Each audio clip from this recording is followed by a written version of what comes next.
R3D, itu radiologi ini di group discussion.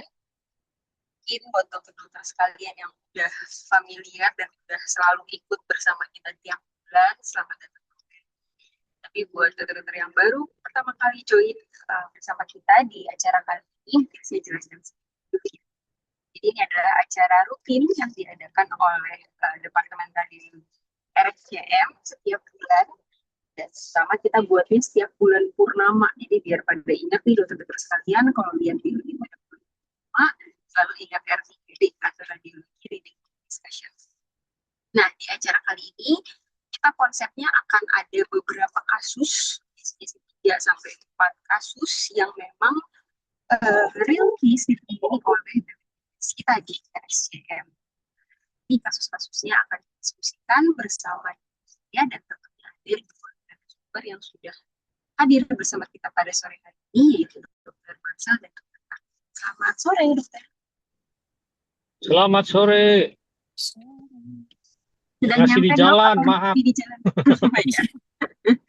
Ya, dokter Tarki udah hadir juga dong. Iya, masih di jalan juga. Taki Ya, belum berangkat ke Qatar kan? Nah, belum. Kapan berangkatnya? Iya, kalau nggak jadi kali. Iyalah, jangan. hati-hati dok. Ya, tempat rudal nyasar nanti. Nah, itulah. Ya, silakan Dokter Ali, lanjut. Oke, jadi mungkin tanpa perlu berlama-lama lagi ya, kita coba panggil PPDS yang akan mempresentasikan kasusnya. Di sini kita sudah ada Dokter Alvivin dan Dokter Dandi. Apakah sudah hadir? Sudah hadir, dokter. Oke, silahkan dibawakan kasusnya. Baik, terima kasih Dokter Alia, Dokter Marcel, dan Dokter Tarki. Saya izin membawakan kasus yang pertama. Ya. Kasus yang pertama ini adalah perempuan berusia 31 tahun dengan keluhan utama nyeri pinggang yang menjalar ke kedua paha. Dikatakan keluhannya sudah sejak 7 tahun yang lalu. Dikirim dengan diagnosis kerja secondary OA bilateral hip et causa AVN et causa prolonged steroid consumption. Ya, pasien dilakukan foto pelvis dan di sini tampak ada deformitas disertai sklerosis pada acetabulum bilateral. Tampak pula kolaps dari kaput femur bilateral dan migrasi kaput femur ke superolateral. Disertai juga formasi pseudoartikulasi dengan os ilium. Kemudian di sini kita juga melihat adanya penyempitan celah sendi acetabulofemoral bilateral disertai blurring dan sklerotik. Kemudian di sisi ramus superior os pubis sebelah kiri, di sini kita bisa melihat adanya irregularitas disertai tampaknya formasi kalus. Dan hal yang sama juga bisa dilihat di ramus inferior os pubis kanan. Sehingga kesimpulannya tampak deformitas acetabulum bilateral serta irregularitas disertai formasi kalus di ramus superior os pubis kiri dan ramus inferior os pubis kanan. Masih mungkin suspek pasca fraktur serta vascular necrosis pikat Arlet grade 4 pada acetabulofemoral bilateral. Mohon asupannya dokter-dokter sekalian. Oke, jadi ini pasiennya masih muda tadi ya, usianya masih 31 tahun, lalu dia keluhannya sudah 7 tahun ya? Iya, betul dokter. Oke, sebelumnya pasiennya ada riwayat trauma nggak ya? Pernah jatuh atau ada riwayat kecelakaan sebelumnya? Ya, Dok, berdasarkan informasi yang kami dapat dari pasien langsung, pasien tidak ingat ada riwayat jatuh atau riwayat trauma sebelumnya, Dok. Jadi menurut pasien tidak ada, Dok. Oke, nah kita dikirimkan dengan kecurigaan AVN tadi ya dari dokter pengirimnya ya, dari klinisinya. Iya, Dok. Apa pasiennya kira-kira pernah mengkonsumsi steroid jangka panjang atau ada penyakit sistemik mungkin? Hmm.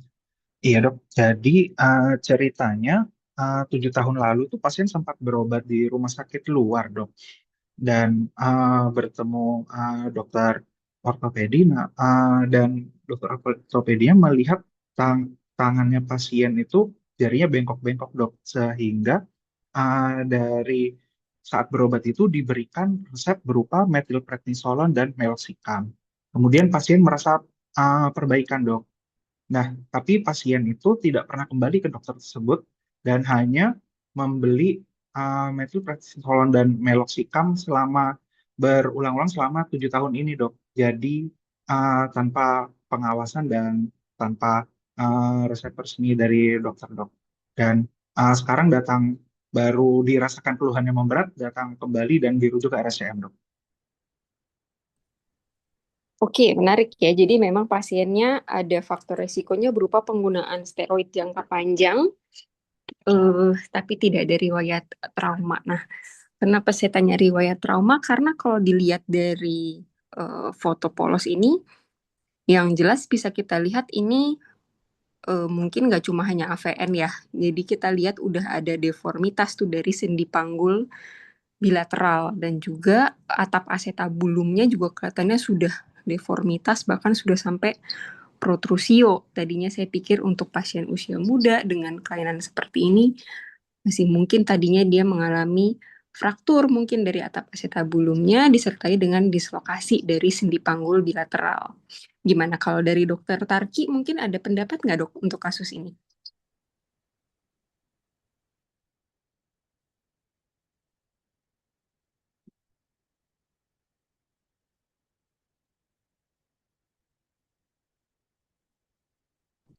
Halo, dokter Tarki? Terus kayak tadi saya. Oh iya. Ya kalau lihat dari ini memang kayak kalau kita lihat protrusio juga kayak ada itu yang di kanan ya, kayak ada diskontinuitas ya di acetabulumnya.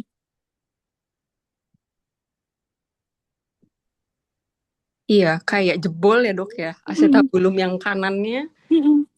sepertinya udah ada defek dan si femurnya juga sudah migrasi ke bagian superomedial melewati defek tersebut. Mm-mm.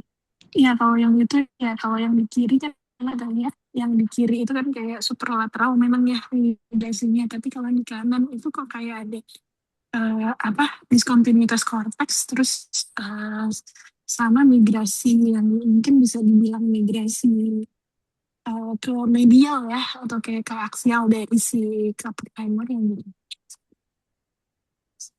Ini juga yang di publisnya juga itu menarik tuh karena apa karena nggak ada riwayat trauma yang jelas gitu tapi dia ada faktor multiple ya jadi kayak yang di sebelumnya kemudian juga di apa di daerah ramus pubisnya nah itu kan yang mungkin masih bisa karena ada ini ya apa insufisiensi juga di situ yang karena efek dari penggunaan steroid jangka panjangnya. Iya, sebenarnya kalau diperhatiin emang densitas tulangnya secara keseluruhan kayak menurun ya dok, nggak seperti untuk densitas tulang normal usia 30 tahunan gitu. Ya kalau nggak tahu nggak dikasih tahu usianya mungkin kita mikirnya ini udah lansia kali ya. Betul, betul. Semata-mata melihat dari itu aja. Ya, memang yang menariknya kayaknya masalahnya nggak cuma di sendi panggul bilateral, tapi yang ramus superior os pubis kiri dan ramus superior os pubis kanannya seperti ada deformitas dengan bone formation di sekitarnya. Jadi kayak deformitas pasca fraktur tuh di situ. Makanya agak heran deh kalau pasiennya tidak ada riwayat kecelakaan atau trauma yang hebat, tapi dia ada multiple fraktur ya masih mungkin karena insufficiency mungkin. Kalau dari dokter Marcel gimana dok? Ada tanggapan nggak dok? Iya, jadi riwayat klinis tadi itu yang menentukan ya, kelihatannya. Suara saya jelas dokter Ali. Jelas dok, jelas. Ya, jadi kalau kita lihat gambar ini sih memang yang menyolok perubahan di bukan hanya kaput femur yang di panggul, tapi juga di dinding acetabulumnya. Dinding acetabulumnya ini terdapat deformitas dan new bone formation yang mengesankan formasi kalus, artinya seperti pernah ada fraktur. Sehingga adalah penting kita mendapatkan informasi tadi bahwa tidak ada insiden trauma pada kasus ini. Jadi penjelasan yang paling masuk akal adalah yaitu tadi yang disampaikan migrasi, yang sampaikan yang tertarik tadi migrasi aksial ya, migrasi aksial artinya terdapat erosi sentral berat akibat suatu penyakit harusnya inflamatori yang kemudian sampai menyebabkan fraktur pada dinding medial acetabulum saking erosi sentralnya itu yang hebat sampai menyebabkan terjadinya protrusio acetabuli. Nah, tentu mengingat proses ini 7 tahun, ya nggak heran kalau kemudian sudah ada new bone formation, deformitas, dan sebagainya. Nah, eh, kalau kita lihat di sini juga, yang tadi betul, saya setuju, itu yang di ramus pubis adalah fracture insufficiency, karena salah satu ciri, kalau nggak salah pasien dicurigai SLE juga ya tadi ya, itu nggak tadi? Klinis Ah, awalnya.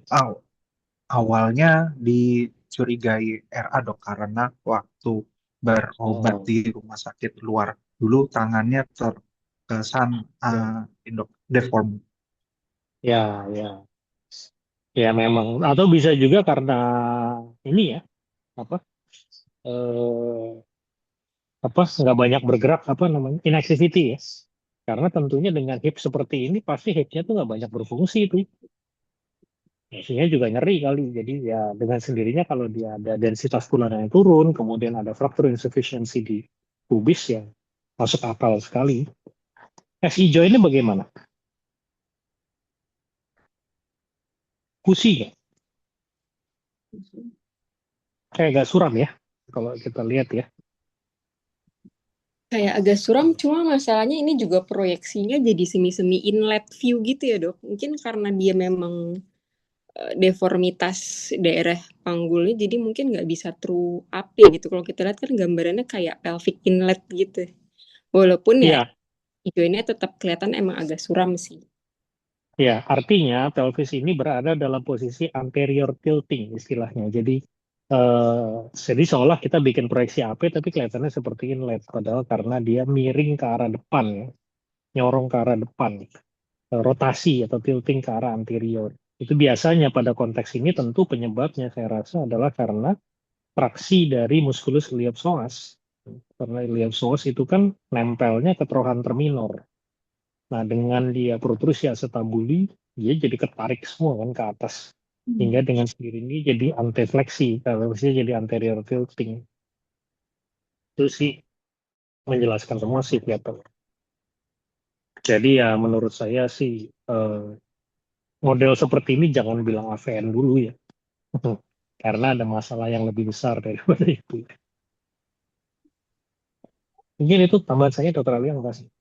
Oke dok, iya jadi mungkin kalau ngelihat udah ancur-ancuran ya kelihatannya kayaknya sendi panggulnya, apalagi diagnosis klinisnya curiga ke AVN, terus pasiennya memang mengkonsumsi steroid jangka panjang, kitanya juga hati-hati jangan langsung ke bawah gitu ya, langsung kayak oh iya aminin AVN gitu. Mungkin bisa dilihat lebih jauh lagi dan digali lagi anamnesisnya atau riwayat pasiennya. Dengan pasien memang ada riwayat inflamatori artritis pada tulang pada sendi lainnya, tadi kan sempat dibilang jarinya bengkok-bengkok gitu, kemungkinan ada inflamatori artritis pada manusnya, kita mesti hati-hati, jangan-jangan ini pun juga ada gambaran inflamatori artritis pada sendi panggulnya yang ditandai dengan tadi ada protrusio acetabuli bilateral, ya kemungkinan memang pasiennya juga ada penurunan densitas difus atau osteopenia difus yang disertai dengan fraktur insufficiency multiple juga di beberapa tulang di ramus superior tadi, di osisium, dan juga di atap acetabulum bilateral. Dan tentunya kalau memang ada proses inflamatori artritis, jangan lupa lihat sendi-sendi lainnya yang tervisualisasi juga, seperti simfisis pubis atau di SI joint-nya, karena itu bisa juga menambah menambah confidence kita kalau memang misalnya ada tanda inflammatory arthritis tempat lain, bisa jadi itu juga bisa membantu kita menegakkan diagnosis. Itu mungkin ya dok. Dari dokter Tarki dan dokter Marcel ada tambahan lagi nggak dok? Jadi saya cukup. Oke. Dari dokter Mungkin Tarki, kalau dari peserta ada yang ingin bertanya bisa dituliskan di chat ya. iya benar. Kalau ada yang mau bertanya atau ikutan berdiskusi, silakan dok dituliskan di kolom chat, nanti akan kita bacakan juga. Oke, berarti kita lanjut ke kasus berikutnya, silakan. Selamat sore dokter-dokter dan perkenalkan saya Vivin dari PPDS Radiologi UI. Izin share kasus kedua. Berikutnya adalah perempuan usia 57 tahun. Pasien ini mengeluh nyeri dan kaku di persendian jari tangan sejak 4 tahun yang lalu. Dari diagnosis klinis dari klinisi adalah poliartritis inflamatori et causa suspek RA seronegatif DD SPA. Ya, ini adalah gambaran foto manus bilateralnya. Di sini memang terlihat kalau manusia memperlihatkan gambaran serupa, kemudian didapatkan adanya deformitas fleksi di PIP 2 sampai 4 sampai 5 di kedua kedua manusnya, kemudian deformitas ekstensinya di DIP 2 sampai 5 juga. Kemudian juga di sini kita lihat adanya seperti ada erosi sentral di bagian dari kaput falang proksimal kedua manusnya dari DGT 2 sampai DGT 5. Kemudian juga sendi-sendinya terlihatnya memang menyempit dari radiokarpal, kemudian interkarpalia. Kemudian di daerah yang erosi ini juga sendinya menyempit juga. Kemudian di sini kita lihat bahwa ada densitas tulang yang menurun terutama di daerah paraartikular. Jadi memang lebih hipo dibandingkan korteks yang lainnya. Kemudian di sini memang terlihat adanya dislokasi dari sendi interfalang 1 proksimal yang manus kanan dengan deformitas pada kaput falang proksimal yang di GT1 kanan.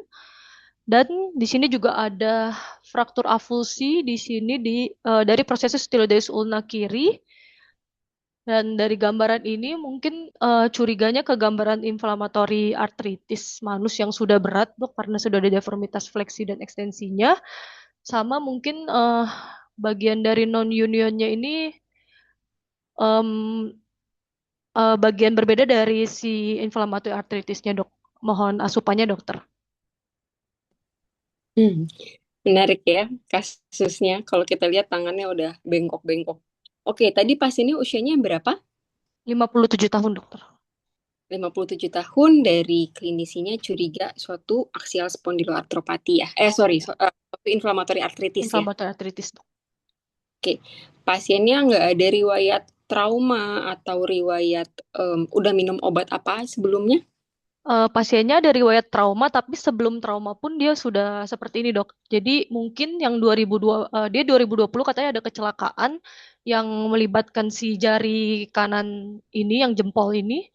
Jadi tapi sebelum itu dia sudah ada keluhan tangan ini, dokter. Oke, jadi sudah ada keluhan di kedua manusnya dulu, tapi kemudian ada kecelakaan, tapi juga tidak berobat berarti ya pas? Iya, Dok, betul, Dok. Oke. Kalau ngelihat manus ya, terutama sendi-sendi kecil, mungkin baiknya kita lihat secara garis besar dulu nih. Jadi jangan langsung di zoom in nyari erosi, apalagi kalau kecurigaan inflamatori artritis, kita langsung zoom cari erosinya. Mungkin sebaiknya kita lihat secara garis besar dulu. Kalau kita lihat secara garis besar, untuk kedua manusnya yang lumayan prominent adalah densitas tulangnya tadi ya, yang sudah disebutkan sama Dr. Vivin. Densitas tulangnya di regio paraartikular menurun di semua sendi tuh ya, kelihatannya memang menurun dari radiokarpal, interkarpalia sampai ke daerah metakarpofalangealnya juga yang lebih kelihatan tuh memang menurun nih densitas tulangnya. Nah, kemudian baru kita coba lihat secara lebih detail untuk masing-masing sendinya. Tadi sempat dibilang ada erosi ya sama Dr. Vivin. Iya, dokter. Sebelah mana? Yang sebelah sini, Dok. Terutama yang ini di kaput falang proksimal, Dok. PIP sepertinya lumayan difus ya, didigiti 2 sampai 5. Manus bilateral tuh permukaan artikularnya semuanya irregular, berarti ada erosi semua, terutama di daerah PIP dan kayaknya DIP-nya juga tuh bagian yang distal-distalnya yang digiti 5 manus kanan, DIP 5 manus kanan. Terus di bagian eh kalau yang manus kirinya gimana? Sama juga nggak?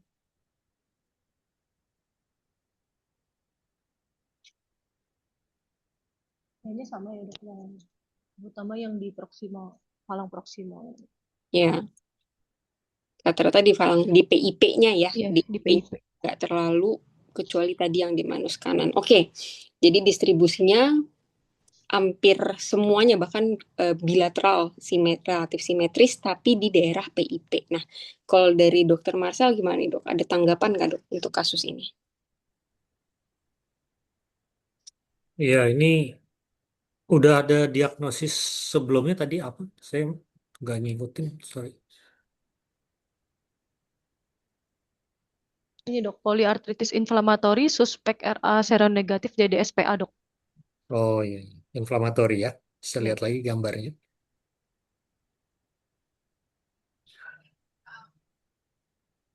Iya.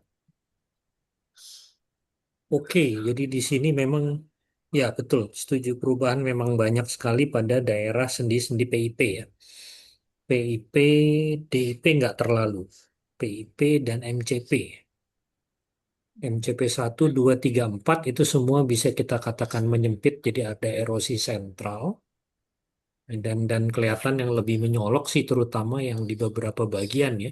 Seperti misalnya yang di daerah yang saya tandai ini, misalnya yang ini. Nah, yang itu juga mangkok sendinya kan kelihatan lebih lebih dalam nih dibanding yang ini misalnya. Ini menyempit tapi nggak sampai gerowak itu mangkok. Yang ini juga mangkoknya nggak dalam gitu ya.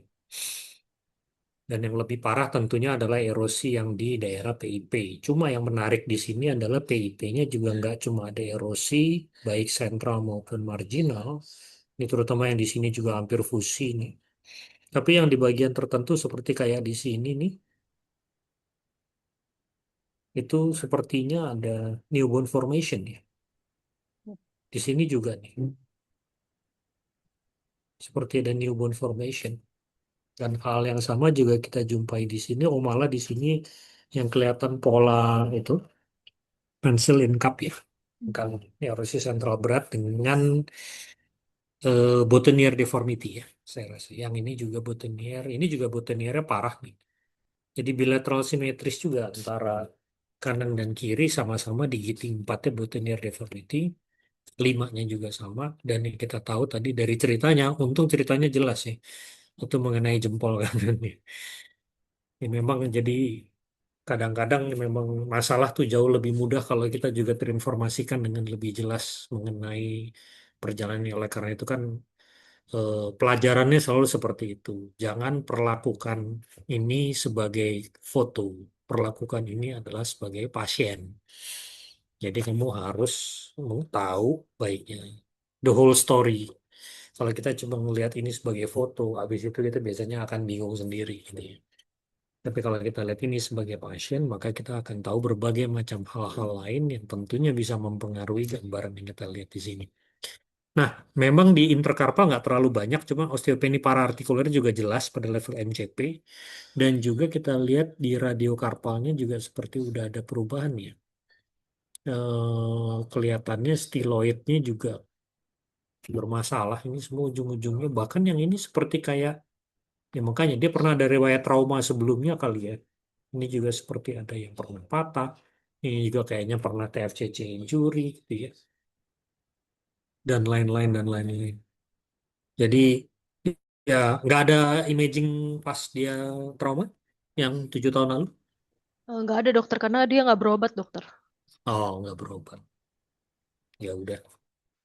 Jadi keluhan saat ini kelihatannya ya kita tahu bahwa RA itu memang ada yang seronegatif ya, dan kadang-kadang kan pakemnya RA tuh banyak kan di proksimal, yaitu di karpal dan di MCP.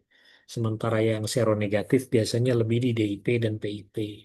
Tapi kan ada yang nggak sesuai pakem bener ya, seperti kayak di sini interkarpalnya relatif agak preserve. Ya. Yang masalah MCP paling parah PIP, tapi DIP nggak apa-apa. Jadi ada aja yang seperti itu ya. Dan ini yang kebetulan memang seronegatif juga RA-nya. Berapa persen ya? Saya lupa. RA seronegatif. Nggak banyak. Coba. Tapi setidaknya osteopenia paraartikuler dan simetrisitasnya itu juga. Dan juga ada newborn formation tadi. Itu biasanya sih psoriatic arthritis yang begitu ya. Jadi kayaknya di sini memang kadang-kadang imaging ada keterbatasannya. Tapi jadi kita mesti kasih DD nih biasanya. Entah ya masih bisa sesuai dengan RA, tapi juga bisa seronegatif. Meskipun sih ya mungkin RA dulu ya. Nanti kita lihat aja nanti data-data selanjutnya. Iya, Mungkin tapi itu.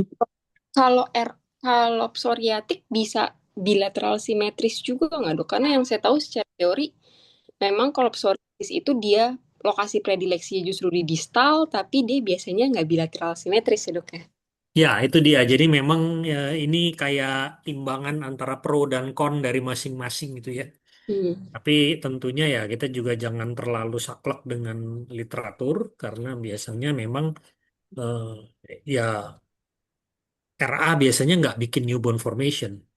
Yang bikin newborn formation itu yang seronegatif lain seperti entah psoriatik atau mungkin Reiter atau reactive arthritis ya atau enteropatik juga bisa ya. Itu kan pemeriksaan lanjutannya mungkin dari lab yang bisa memastikan itu ya. Mungkin saya lupa-lupa ingat apa. Mungkin Dokter Tarki ada info kira-kira. Saya lupa-lupa ingat tuh. Biasanya sih kalau misalnya LDR kan dia apa RF positif itu ya yang dengan DRS. Sedangkan ini kan sebenarnya salah satunya adalah kita juga melihat distribusi ya, distribusinya yang terlibat itu dominan di mana kalau secara radiologis gitu. Nah, soalnya kan ini juga sebenarnya kan ada apa BD yang lain yang dipikirkan oleh klinisi adalah spondyloartritis ya. Nah itu kan juga ada varian dari spondyloartritis, cerebral spondyloartritis yang juga tentu mungkin kalau pada kasus ini ya memang kita nggak bisa keluar tegas apa, tapi di IBD gitu karena memang ya tadi gambarannya serba serba nanggung ya karena ada keterlibatan dari apa proksimal mungkin di distalnya gitu. Nah, biasanya sih nanti kalau misalnya curiganya ke arah apa iya, anamnesis juga mungkin bisa membantu ya kalau masalah yang intrapatik, psoriatik, intrapatik, kemudian apa tadi satunya lagi yang psoriatik, enteropatik sama reaktif ya. Itu kan biasanya kayak kalau misalnya psoriatik biasanya munculnya kan belakangan gitu. Jadi biasanya lesi di kulitnya itu memang sudah established dulu, baru kemudian setelah sekian sekian tahun sekian ini baru muncul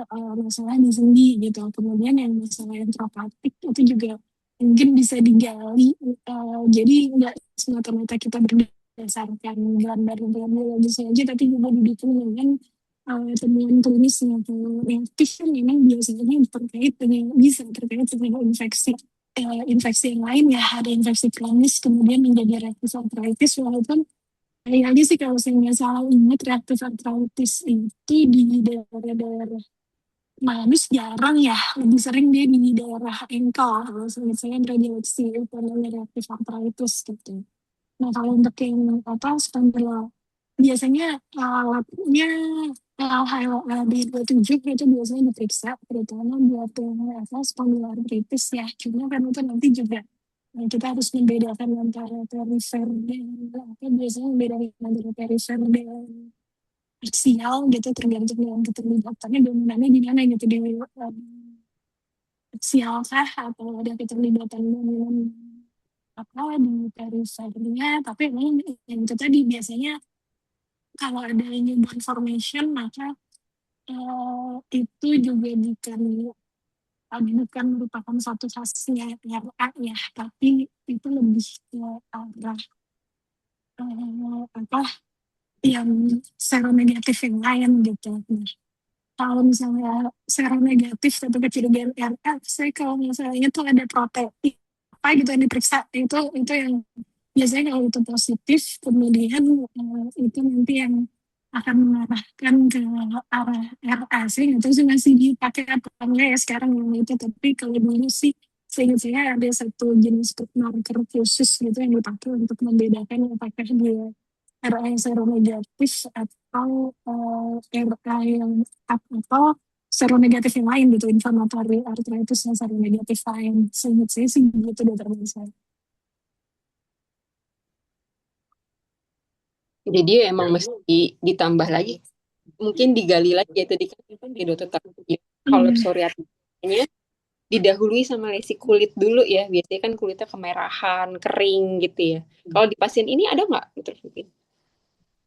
Infonya sih dia malah lebih arah curiga ke vitiligo, Dok. Jadi ada lesi keputihan di kakinya, Dok. Tapi nggak ada yang gitu ya, nggak ada yang khas plak-plak psoriatik itu yang kelihatan kayak ada plak-plak yang bersisi kapas dalam mungkin kemerahan gitu enggak. Dari klinisnya sih katanya keputihan sih, Dok. Jadi dari klinisnya dirujuk ke kulit buat assess vitiligonya benar atau tidak sih, Dok. Kalau yang arah psoriasisnya masih belum ada dokter dari klinisnya, Dok. Yang arah ini ke arah enteropatik juga nggak ada ya. Kemana mana dokter, Pak? Enteropatik, jadi ada inflammatory bowel disease atau itu nggak ada keluhan pencernaan. Nggak ada dokter. Oke. Oke. Saya Ya rasa ini mungkin. mungkin mengarah ke seronegatif yang lain juga bisa kali ya. Seronegatif spondyloartropati. Jadi ya termasuk RA seronegatif juga. Tapi ya mungkin imaging stop di sini. Setidaknya kita perlu rule out kemungkinan lain. Kita memberikan penjelasan mengenai dislokasi pada jempol yang kanan itu, bahwa itu patofisiologi yang berbeda. Sementara gambar lain semua mendukung ke arah inflamatori yang memang diduga sebelumnya. Dan non-union fraktur avulsistiloid dan deformitas di radiusnya juga masih mungkin karena ya dok, karena proses pasca traumanya itu juga. Walaupun sayangnya kita nggak punya imaging yang pasca traumanya ya, untuk benar-benar bisa ngelihat nih yang mana yang karena trauma, yang mana karena inflammatory arthritisnya. Iya. Cuma ya yang jelas mungkin kalau untuk perannya kita di sini sebagai radiolog adalah untuk menginfokan kira-kira eh, apa-apa aja sih yang terlibat mungkin gitu ya dok. Nanti untuk lebih detailnya ini ke arah inflamator artritis tipe apa tentunya butuh data tambahan digabungkan dengan laboratorium dan pemeriksaan fisik dan data anamnesis tambahan lainnya. Cuma mungkin peran kita di sini adalah untuk menginfokan gambarannya seperti apa, apakah dia erosi saja atau sudah ada penyempitan celah sendi atau bahkan tadi kan fusi bahkan sendinya. Terus keterlibatannya di sendi-sendi apa saja dan bagaimana tuh keduanya itu apakah bilateral simetris atau bagaimana lokasi predileksinya di mana untuk kita membantu mengerucutkan diagnosis ini ke arah mana dedeknya gitu. Ya, Ini pada dasarnya sih kalau peran sih utamanya dua. Satu diagnostik dalam kaitan ini ke arah mana diagnosisnya, dan penentu dari itu tadi yang Dr. Ayla bilang gambaran. Tapi juga yang mesti diingat bukan cuma gambaran tapi juga predileksi. Jadi ini mirip kayak tumor pola pikirnya. DD dari inflamatori itu biasanya patokannya adalah predileksi sendi apa aja yang terkena. Itu untuk diagnostik. Peran kedua adalah untuk severity assessment tentunya. Derajat berat kerusakannya karena nanti akan diperlukan dalam follow up imaging selanjutnya apabila dilakukan tentu akan menilai progresivitas atau keberhasilan terapi. Paling dua itu sih tetap peranannya, saya rasa. iya. Hmm. Dan baseline ya dok ya, mungkin foto yang sekarang nanti dia pasca terapi Ya.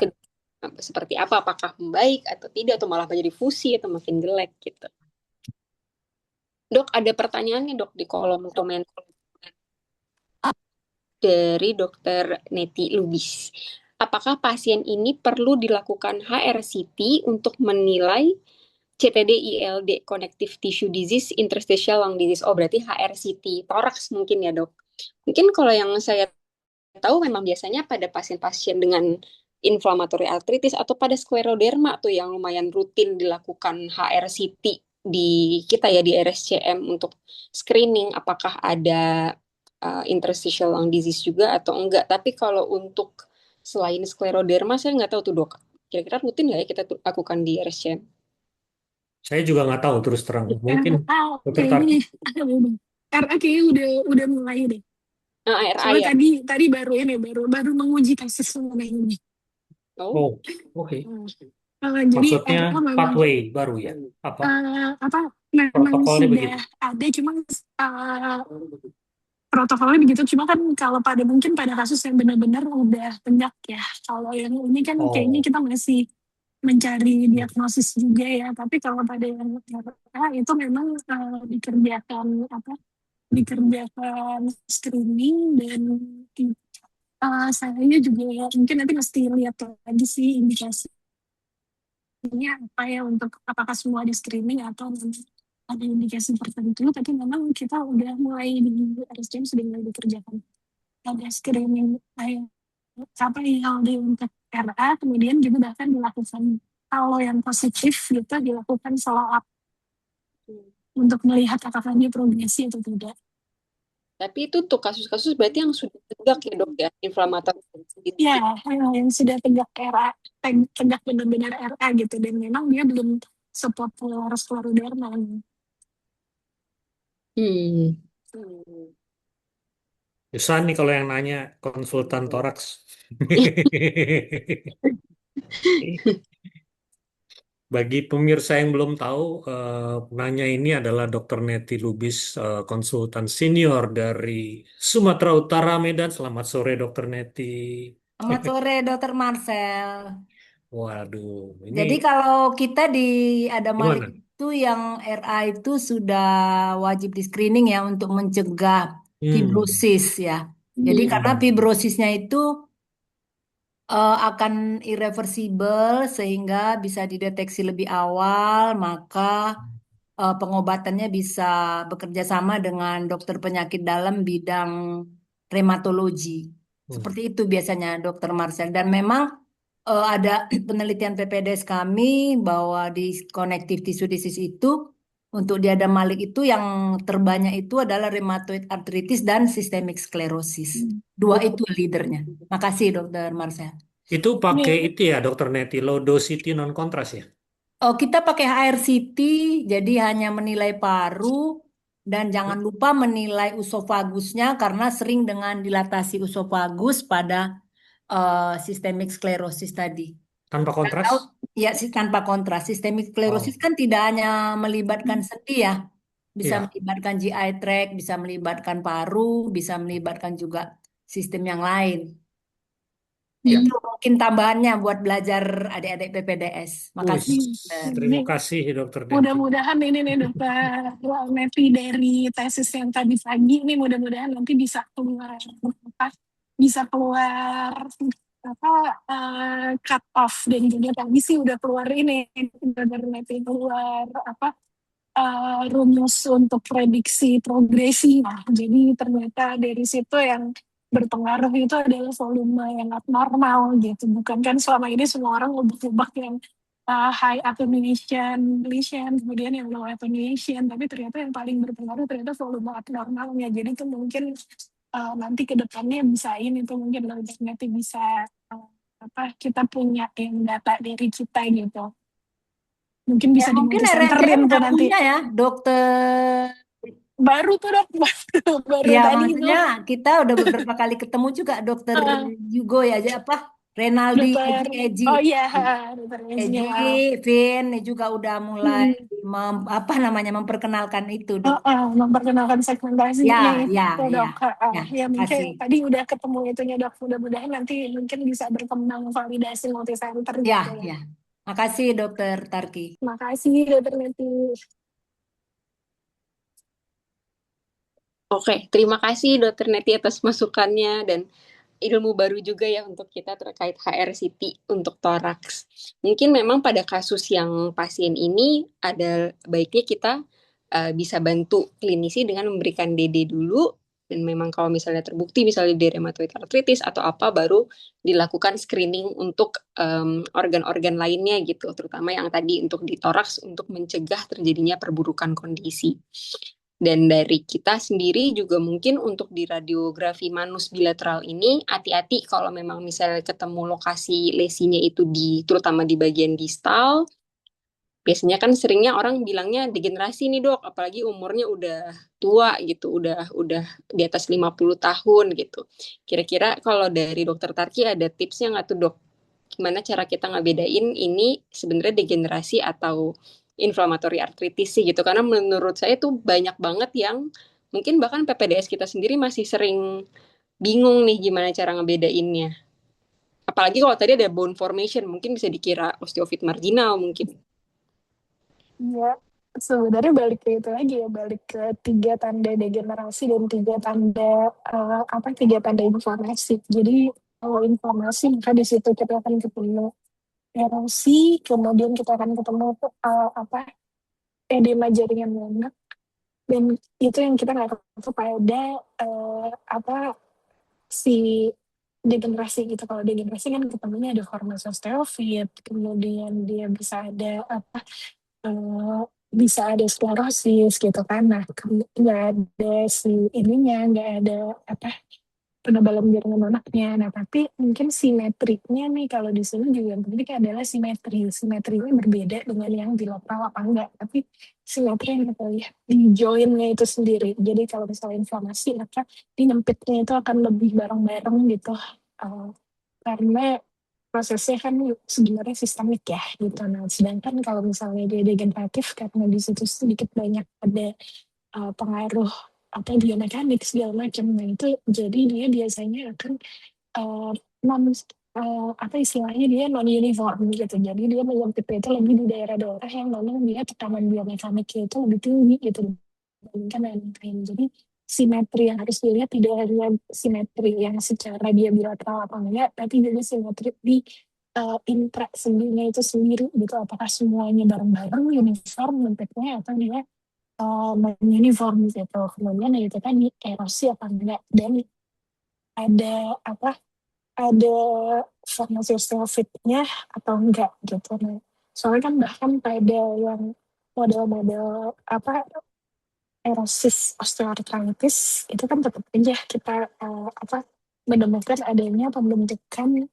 osteofit yang cukup prominent gitu, walaupun di situ ada erosinya juga. Jadi mungkin ya balik lagi ke konsep dasarnya gitu. Ya, tetap yang kita pegang tanda-tandanya ya dok. Ini banyakkan tanda-tanda kah atau tanda-tanda inflamatory arthritis sih berupa erosi, penyempit. Tanda-tandanya sama ya, nanti kalau kita bicara masalah DD baru itu nanti yang kita berbicara masalah predileksi lokasi gitu. Oke, dari dokter Marcel ada tambahan lagi dok? Ya, sama yang tidak boleh dilupakan juga sekali lagi tadi predileksi. Karena predileksi OA itu biasanya di intervalang, distal intervalang. Dan jempol, pangkal jempol, dan CMC1. Sementara rheumatoid arthritis biasanya di MCP dan karpal. Oleh karena itu, kalau kita menemukan gambaran degeneratif, kalau kita gambaran, lihat juga predileksinya. Kalau dia bukan di predileksi primary OA, maka pertimbangkan secondary OA. Artinya bisa jadi sebelumnya dia inflamatori, tapi terus menyembuh dan kemudian mengalami degenerasi sekunder. Coba ditanya pasiennya apakah sudah berapa lama keluhannya dan apakah pernah mendapatkan terapi untuk keluhan inflamatori misalnya. Kalau misalnya ya itu menjelaskan kenapa bisa ada perubahan degeneratif, tapi di predileksi yang bukan degeneratif. Gitu ya. Itu sih sebenarnya juga yang bisa membantu. Selain tadi yang sudah disampaikan Dokter Tarik. Itu aja tambahannya, Dokter Ali. Terima kasih.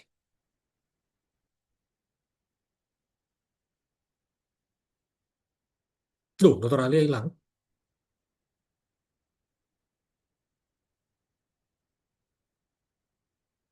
Jandi masih monitor? Iya. Mas Masih? Edi? Oh iya. Jadi emang Dokter Ali yang hilang, bukan saya ya. Kirain saya yang. Oke, kita lanjut saja mengingat waktu. Ini bulan puasa, jadi kita usahakan tidak ini tidak lewat dari jam 6. Silakan kasus berikut ditayangkan.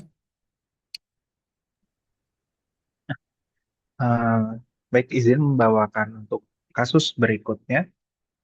Kasus berikutnya adalah seorang perempuan berusia 17 tahun dengan keluhan nyeri pada pangkal paha kiri. Dikeluhkan sudah sejak 1 tahun yang lalu. Namun, keluhan ini memberat sejak 1 bulan yang lalu. Untuk diagnosis kerja yang dikirimkan pada kami adalah monoartritis, head causa suspek coxitis sinistra, dan suspek avaskular nekrosis kaput femur kiri.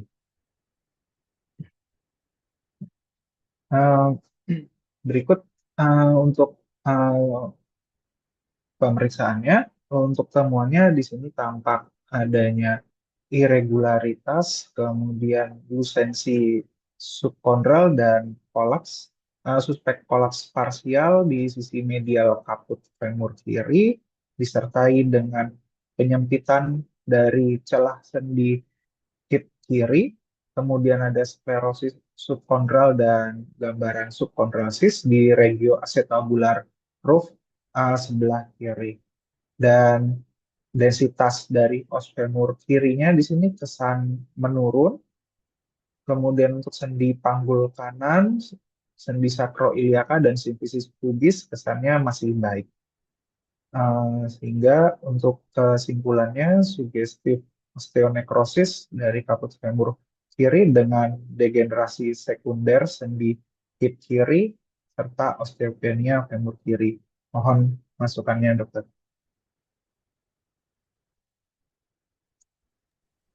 Ya, tadi mungkin lihat lagi sebelumnya kita perdalam lagi tadi klinisnya apa monoartritis,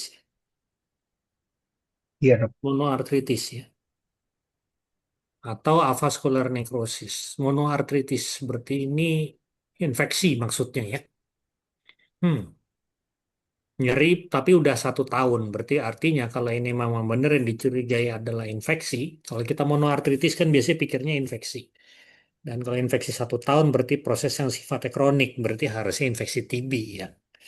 Nah, sekarang kita lihat lagi gambarannya. Oke,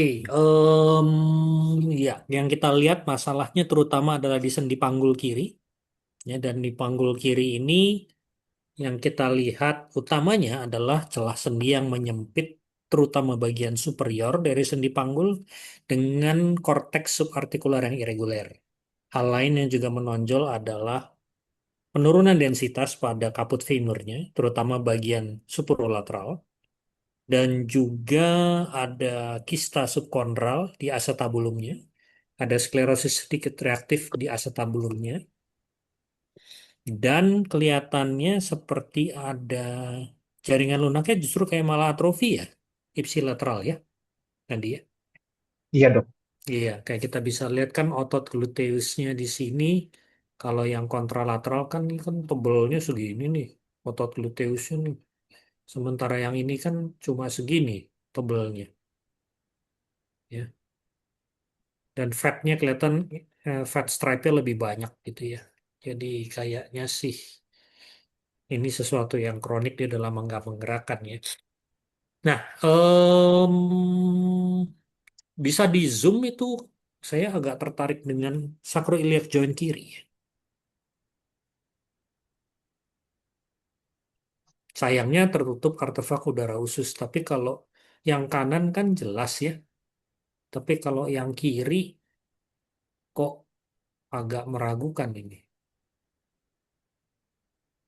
Dan daerah sini juga seperti kayak ada sklerosis juga di tulang acetabulum yang di sini karena ada obliterasi dari trabekulasi dan juga di sini yang saya nggak lihat celah sendi SSI joint yang jelas seperti yang di sebelah kanan.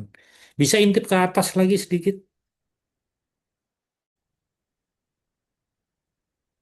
Nah, yang sebelah kanan ini kita bisa lihat garis swasnya jelas.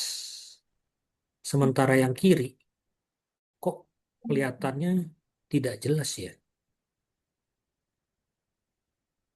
Soalnya bukan apa-apa. Saya pernah ada pengalaman kalau ketemu infeksi pada sendi panggul, ternyata sumbernya adalah dari spondilitis TB yang turun ke bawah. Lewat psoas, ngerosot, kena SI joint, habis itu kena sendi panggul gitu loh. Pernah tuh ada dulu kasus begitu. Tapi ya nggak tahu dah. Kita dengar dulu pendapat Dokter Tarika. Silakan Dokter Tarika. Ya, kalau kita lihat kan memang itu kayaknya yang di cakut trailernya yang sebelah kiri kayak ada ini ya, kayak ada erosinya ya yang di sisi medial ya. Nggak benar-benar utuh gitu garis korteksnya. Nah, Hmm. itu juga yang mungkin apa keluhannya udah berapa lama? 1 tahun tadi ya kalau nggak Udah salah. 1 tahun 1 tahun. ya. Oke.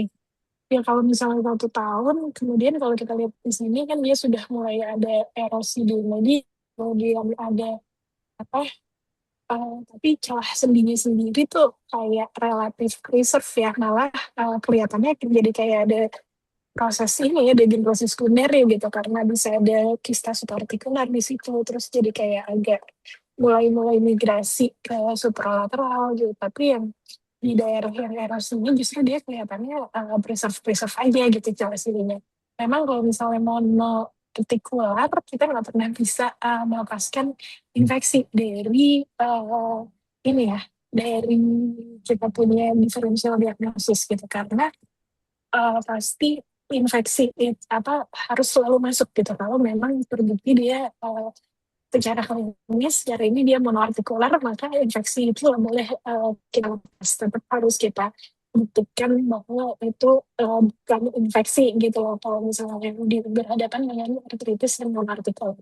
Tapi kita lihat di sini itu tadi ya memang dengan dia kronik ya setahun, kemudian kelihatannya dia erosinya banyak kan di daerah sentralnya, bukan di daerah perifer. Kemudian juga celah sendinya relatif preserve ya dibandingkan dengan yang keluhannya, maka ya tadi bilang kita bisa berpikir pada suatu infectious arthritis yang tinggi ya bisa-bisa aja gitu, bisa banget bahkan karena memang biasanya membedakan antara eh, biogenik dengan tinggi itu ya adalah itu tadi. Jadi kalau biogenik dia prosesnya pasti lebih cepat.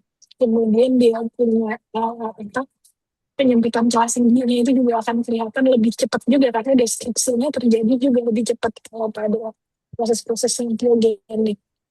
Ya kalau mengenai ini maksudnya multiple sendi tadi yang terkemarin yang apa mungkin dari SI kemudian apa dari spondylitis kemudian turun ke SI sampai ke itu ya emang pernah juga sih kita dapat kasusnya bahkan agak-agak ekstrim gitu jadi dan itu nggak ada keluhan sebenarnya di daerah uh, femurnya terus tapi keluarganya tiba-tiba notice pasiennya udah masuk untuk sebenarnya udah masuk rumah sakit untuk operasi yang di spine gitu terus nanti tiba-tiba pasiennya nggak ada keluhan keluarga notice kok pahanya gede sebelah akhirnya di work up dan ternyata absesnya udah turun sampai ke daerah femur dari ilium dari psoas major terus ilium psoas apa terus turun sampai ke daerah femur. Nah itu yang akhirnya jadi bubar lagi tuh rencana operasinya berubah dibandingkan dengan yang awal. Ya mungkin itu sih saya tambahan. Baik, terima kasih. Eh, Dokter Alia, silakan. Iya dok, mohon maaf tadi sempat ke lempar HP-nya Jangan overheat dilempar tadi dok. HP-nya. Oh, jangan. Iya tadi HP saya tiba-tiba mati sendiri katanya overheat. Udah nggak sabar mau berbuka puasa kayaknya dok HP-nya. Iya. Tapi ya Ada kalau lihat kasus ini menariknya kan tadi sempat diagnosis klinis dari klinisnya kalau nggak salah bilangnya suspeknya AVN ya. Dan memang ada defek dari kaput femur yang di sisi supralateral itu cuma sepertinya nggak cuma di daerah situ aja nih yang ada defek, tapi ada irregularitas dari seluruh bagian dari kaput femurnya. Pun kalau kita lihat secara garis besar, densitas tulang paraartikulernya juga kayaknya menurun ya, antara yang di acetabulum kiri dan femur kiri itu densitas tulangnya beda kalau kita bandingkan sama yang kanan gitu. Dan memang kalau misalnya kita lihat ada subarticular cyst pada acetabulum dengan sklerosis subkondral, ya bisa jadi memang itu ada tanda-tanda degenerasi, tapi ya bisa jadi itu degenerasi sekunder. Tapi kalau pasiennya memang kecurigaannya monoartikular, tentunya kita mikirnya kalau memang ada kelainan yang bukan seperti tanda degenerasi primer utamanya, berarti itu adalah infectious arthritis berarti ya. Infectious arthritis ya kalau memang tadi sudah dikatakan kalau misalnya sudah menahun dan kita lihat jaringan lunaknya malah atrofi, ya paling sering yang di Indonesia mungkin yang endemik adalah TB, infeksinya karena infeksi TB. Tapi benar ya, kalau kita lihat memang di SI joint itu terlihat irregular. Nah, kira-kira tuh mungkin nggak dok kalau inflammatory arthritis justru jadi memang ada sakroilitis kiri juga, ada inflammatory arthritis yang kiri gitu. Tapi kemungkinan dari secara klinis ya nggak ada gejala tuh di SI jointnya. Makanya dari di klinisnya mungkin curiganya monoartikular. Mungkin nggak ya dok, dokter Marcel? Oh, inflamatory arthritis berupa sakroilitis itu tentunya bisa tidak simetris bilateral, bisa hanya sebelah. Dan kalau sudah sampai 1 tahun masalahnya ini, justru dalam diagnostik sakroilitis pada kasus inflamatori, pitfalls yang harus diwaspadai adalah justru infeksi.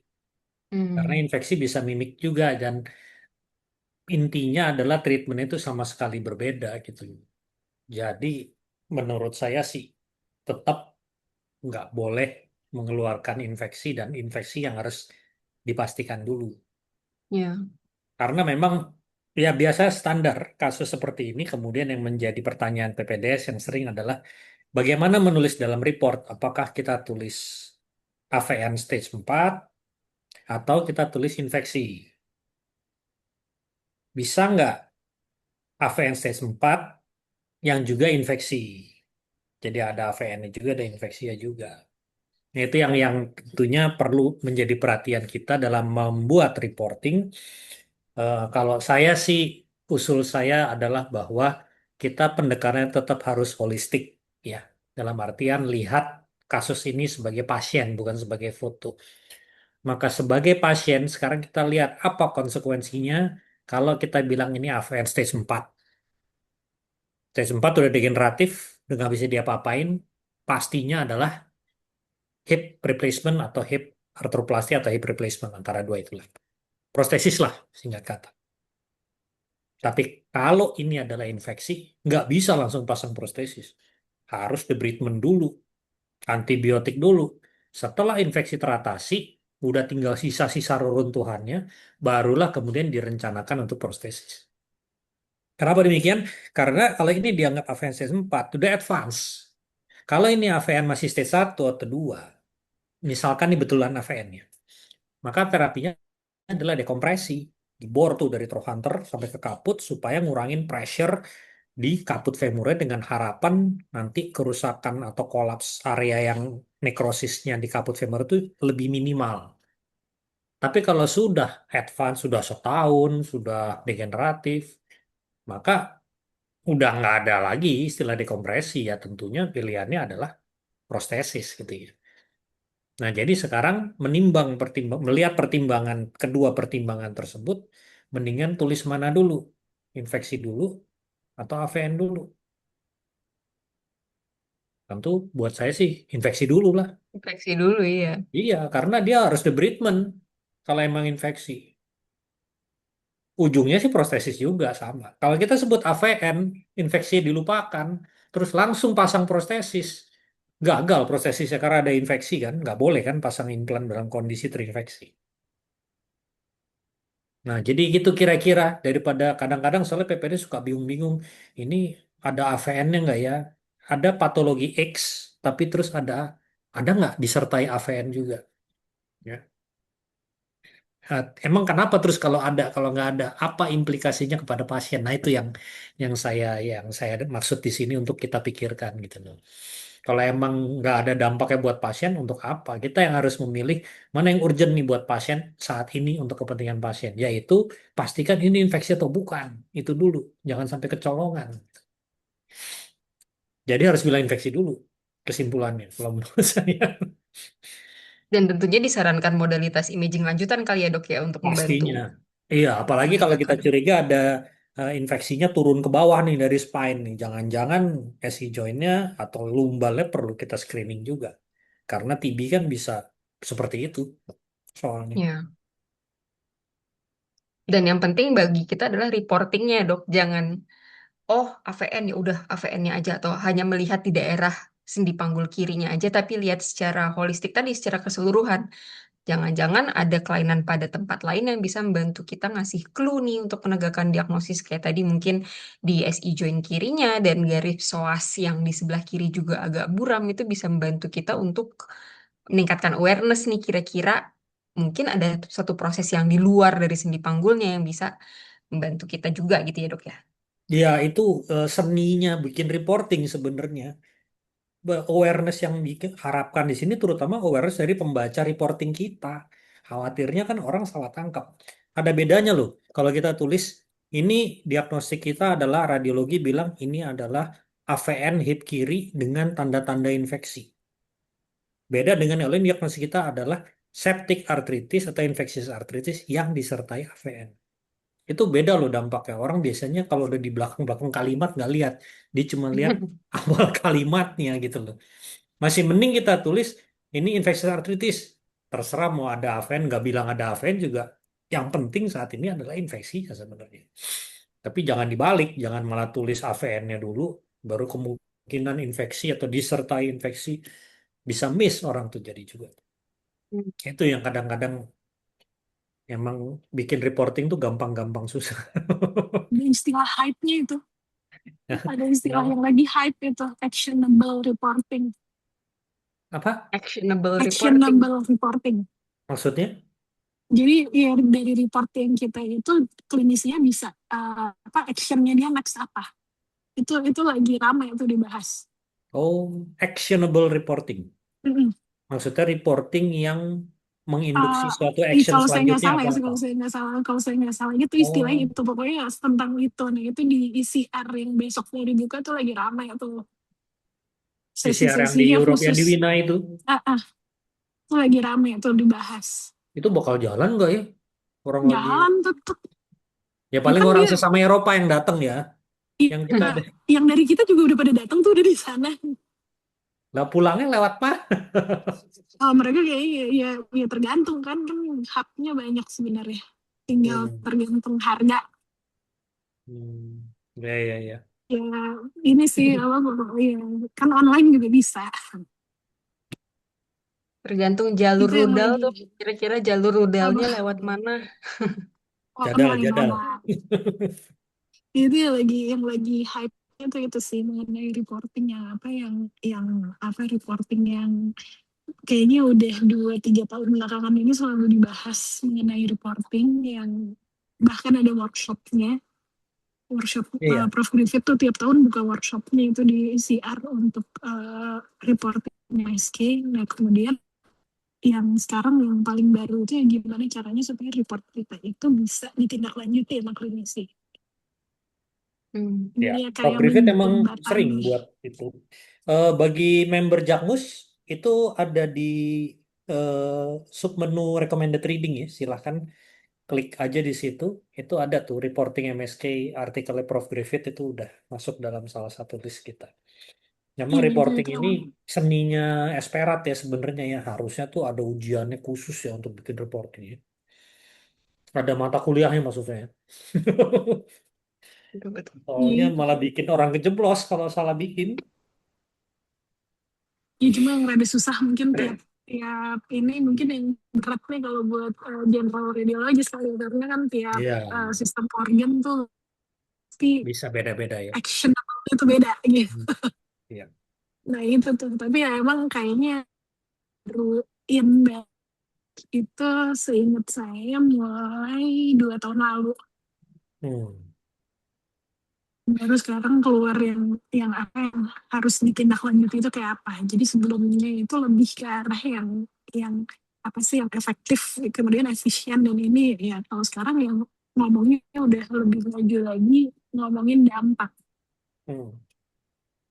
Ya soalnya dulu pernah saya ingat pernah ada input kok ekspertis radiologi sering memasukkan kata-kata aneh yang klinisi nggak ngerti itu ngomong apa. Ya, antara lain ya, yang sering itu sign-sign ya. Kita kadang kan suka seneng dengan radiology sign, terus di report tulis sesuai dengan klinis itu nggak tahu dan mereka juga malah bingung. Ini buat apa sih? Ini apa maksudnya? Gitu. Jadi kayak nggak ada gunanya. Singkat kata, esperatnya asik sendiri. Kita bikin istilah sendiri, kita asik sendiri, klinisnya nggak ngerti. Nah, itu pernah menjadi dikritisi tuh. Saya pernah dengar beberapa tahun lalu tuh hal-hal seperti itu. Yang kayak gitu sih emang harus janjian lah, kecuali kalau emang sepemahaman gitu, jadi sign-signnya sama. Makanya sama kalau kayak urusan staging itu kan Iya, sebenarnya sama staging janjian. juga. Iya. Oke, eh, Dandi ada, Vivin mungkin ada yang mau ditanyakan dari kalian, silakan terkait ketiga kasus kita. Sudah cukup ya, Fer. Sudah cukup, dokter. Dokter Alia, silakan dilanjut. Ada pertanyaan kah dari chat? Kayaknya sementara dari chat udah nggak ada pertanyaan. Orang udah mulai mempersiapkan takjilnya kayaknya deh, Dok. Oh iya, di jam Heeh. Oke, kita Oke, buruan aja. oke, berarti sudah selesai semua ya kasus-kasusnya dipresentasikan.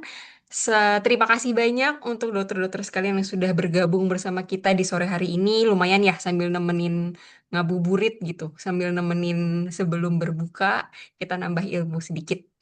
Nanti kita akan ketemu lagi 2 minggu lagi di acara Studium Generale ya, Dok ya. Itu nanti berupa salah satu dari kita, baik saya, Dr. Marsha atau Dr. Tarki akan mempresentasikan suatu topik, istilahnya mengajarkan lah ya satu topik. Em, Nanti untuk tanggal pastinya bisa dilihat langsung di website Jakmus, jakmus.net. Mungkin itu aja dari Dr. Marsha. Ada tambahan lagi nggak, Dok? Info-info lain? Eh, ada ya? Kayaknya enggak sih. Iya, Dokter kayaknya Taki ya, ada Dok. info-info update barangkali? Ini kayaknya dalam sih. Paling itu Dokter Alia, program Jakmus berikut nanti masih lama ya, setelah Lebaran. Jadi tanggal 12 April, workshop USG. Iya. Kita agak lama dulu nih vakumnya. Kita nanti akan tetap tapi mengisi Studium Generale dan R3D ya, Dok. Sampai nanti yang offline sessionnya yaitu workshop USG Lower Extremity tanggal 12 April. Tapi untuk pendaftarannya mungkin nanti ya deket-deket baru kita buka dan akan kita infokan juga di website Jakmus nanti mungkin ya, Dok ya. Oke, kalau gitu selamat sore dokter-dokter sekalian, Dokter Marsha, Dokter Tarkis, terima kasih banyak atas masukan-masukannya pada Dokter Dandi dan Dokter Vivin, juga terima kasih untuk kasus-kasusnya. Kita ketemu lagi 2 minggu lagi di Studium Generale. Selamat sore, sampai jumpa. Selamat sore. Selamat siang. Terima kasih Oke, semuanya. dokter. Semoga bermanfaat. Selamat sore.